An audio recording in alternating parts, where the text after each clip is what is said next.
Well, Jair, right in front, right here. I know you want the undisputed belt, and that's the interim belt right there in front of you. But I guess what are the emotions now that you are another Mexican champion up there on stage? Even though I believe that I could do this in one stage of my life, it's almost like unbelievable at the same time. I don't know. It's weird. It's weird to explain. That I finally get to carry this belt around and call myself a champion.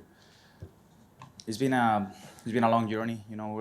I was talking to my coaches earlier on, and they say, okay, it's been a long time. It's been already 10 years since we started working. And this feels surrealistic, but I'm really happy. I'm super happy that I can have my family here with me for this special moment and in this special land. That I always wanted to come here to Australia. The public was so amazing. The crowd was perfect. And the people has been so nice to me and my family. And I can't wait to come back here. You said at Media Day there were a lot of bumps in the road just to get here to Australia. So, given everything that happened leading up to this, where does this rank in terms of your career wins? Can you repeat the question? Given everything that you went through to get here to Australia, you had to fly, you had to stay in, I think it was Bali, you said it for a long time, the other side of the world. Where does this just rank in terms of just the whole journey and everything in your career? Well, it's just whenever you get into the top of a mountain and then you get to the top, you still realize there is more. Exactly in that point right now. I just got here, used to realize there is more to come, and there is more places to go. And this is I don't want to say nothing, because this is a lot for me. But compared to what one can do in this sport, this means just a little, So I'm gonna keep pushing to accomplish more goals into this company, into my dream, and making my family, my country, and my friends feel proud of me. And looking at this fight against Josh, did this play out as you thought? He seemed to land a couple hard punches in the first, and then you came out very aggressive in the second round. Yeah, I worked with my coaches the same strategy as you saw in the fight. I worked with my training partners. We knew he was going to come hard. We knew he was going to move around and then try and sit down and land those hard punches. We talk about it in the interviews. He's so explosive. He's aggressive and quick. I couldn't see that punch. Coming towards me, and all of a sudden I was out for a second. And in the second round, it wasn't the first round when I hit him with the lever kick, and I saw him kind of like slowly start like slowing down. I could see him like kind of struggling to the fight. I could land a couple good punches. He had a good cut in his face, and I was like, okay, just be relaxed and you'll get it. Don't get desperate. And then he landed that good punch, and coming out in that second round, I was saying to myself, you stay positive, stay positive. You will get it. Don't get desperate, and everything is gonna be there. You just believe in yourself, and I could get the W. We saw your coach Izzy Martinez cage side after you got the belt, and he has long been saying that you're going to get the UFC championship at some point. So what was it like to finally go back there and see him with that championship? I told him, hey, bro, it's been a long time, right? It should took me less time than this. It's like, no, everything is a journey. Everything is a journey. And if you're in this point in your career right now, it's because he had to be like that. So, for everybody it's different. For me, it was this way. And, also Coach Mike and Coach Easy, they've been putting a lot of work into this, and many, many other people there, I don't know, here, they've been putting a lot of effort and work into making me who I am right now as an athlete and as a person. And I can thank all the people enough for all those days of hard work. Then finally, I have to ask about Alex Volkanovski's performance in the main event. It was obviously a very close fight. He says he wants to drop. Of course, he wants to drop back down and unify the belts. At what point do you start, looking at that fight down the road and breaking down how to match up with Alex? Yeah, I was looking at the fight. I couldn't really see that much of the fight. It was how it was going in between Islam and him, but it was a pretty good fight. As I could see, it's a pretty close fight. Talking about his fight against me, um, I think he's quick. I think he's explosive and he has a pretty good wrestling and jiu-jitsu defense.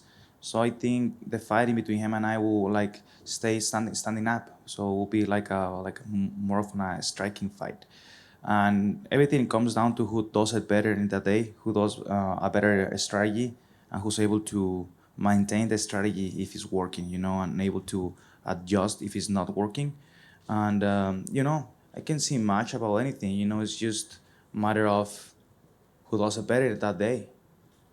Yair, tonight was the first time Alex has lost in the UFC, and in over 10 years. When you guys fight, do you think that's going to have a more motivated version of him, or do you think maybe you're catching him at the perfect time now? Because maybe who knows where his confidence will be at, where his mindset will be at, all those things.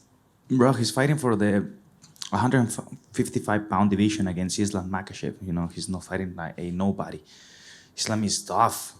It's really tough. We have seen the Russian guys fighting in this company. They're super tough, and he was able to go in there, not only 5 rounds, but demonstrate that he's capable of also winning.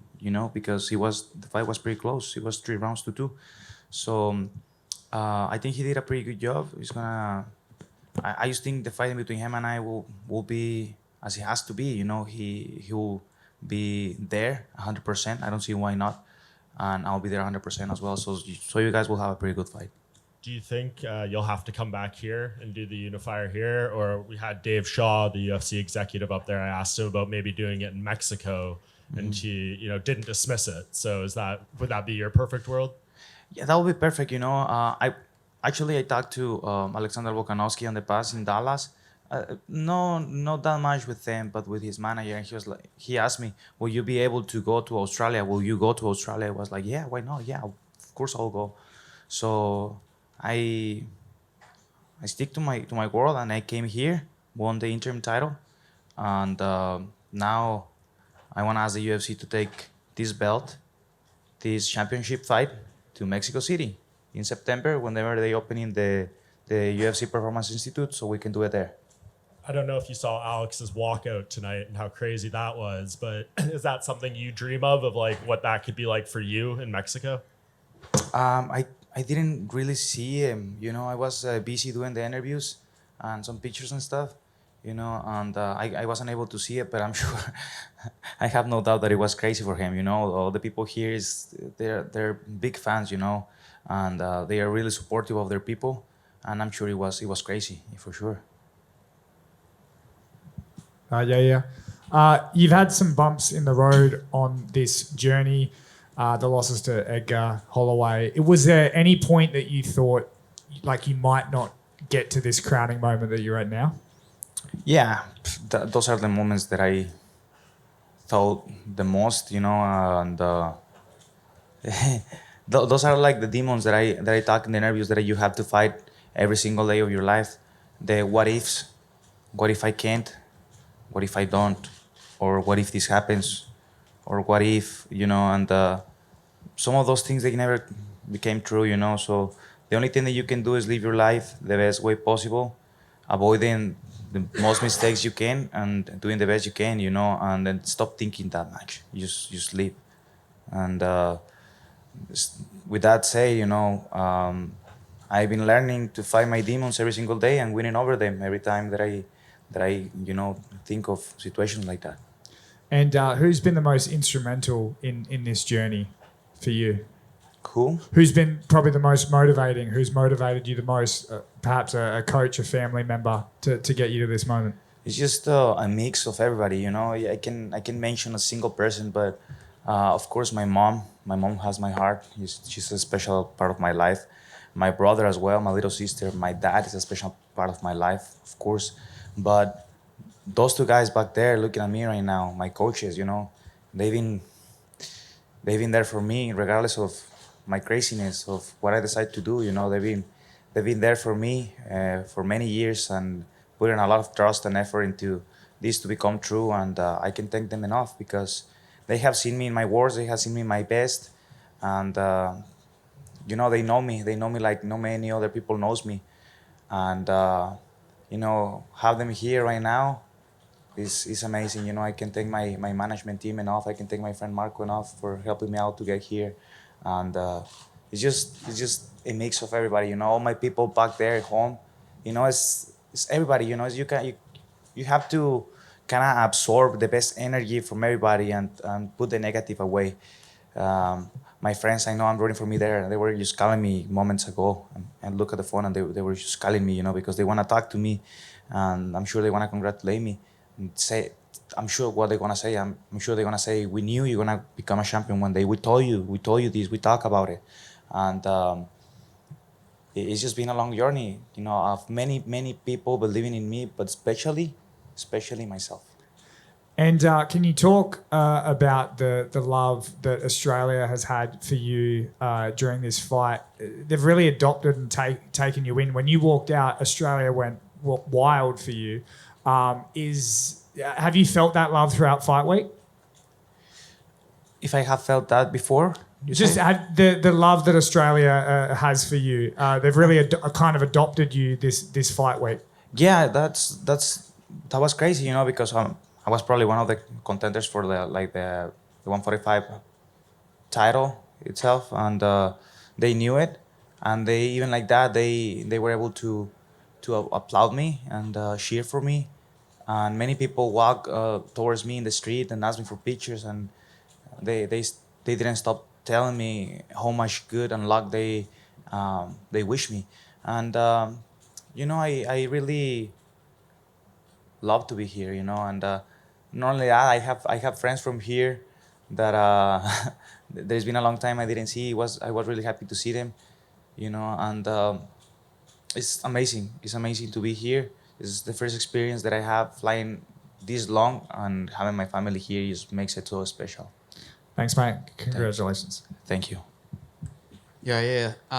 Just towards right at the end there, after Josh submitted, you said something to him, and I was just wondering what you said to him. Yeah, so this is a really important moment for us, right? Like I already said. And when I finished the triangle, I could see in his expression the desperation of like, fuck, I lose, I lose. It's like he saw his opportunity go away, but I just want to say to him, no. I told him, no, hey, no, stop. Like, stop that thinking that you have right now. You're a warrior. You will overcome this. You got this. So the only thing that I can say to him, you're a warrior, brother. We find the way to wake up, to stand up every time we fall into the ground, and I'm sure you will do that. So stay strong, and I'm sure we'll see each other in the future again. So just keep being strong, brother. What sort of bond do you make with someone when you're in the cage fighting them, even if you don't like them? It's a very unique situation, and how do you feel towards a person once you've been in that situation with them? Can you repeat the question? Being in the octagon fighting someone is a very unique, it's actually quite intimate situation. So what can you say to the bond you build with someone once you've fought them? I mean, there is not much that it can be said, only wishing the guy the best. Wishing everybody, your opponent, the best. I'm the guy that likes to attack my opponents in many ways. Only when I'm fighting, I like to make this sport as clean as possible, out and in the cage. We can get to any direction you want. It's gonna be up to you how far you want to take it with me, because I'm able to do so as well. But I like to being easy on my opponents, friendly, and whenever I have to talk, is inside the cage and doing my job, and that's it. I don't see why talking or saying that much. Thank you, and congratulations. Thank you. Hell yeah, thank you guys. I appreciate all of you.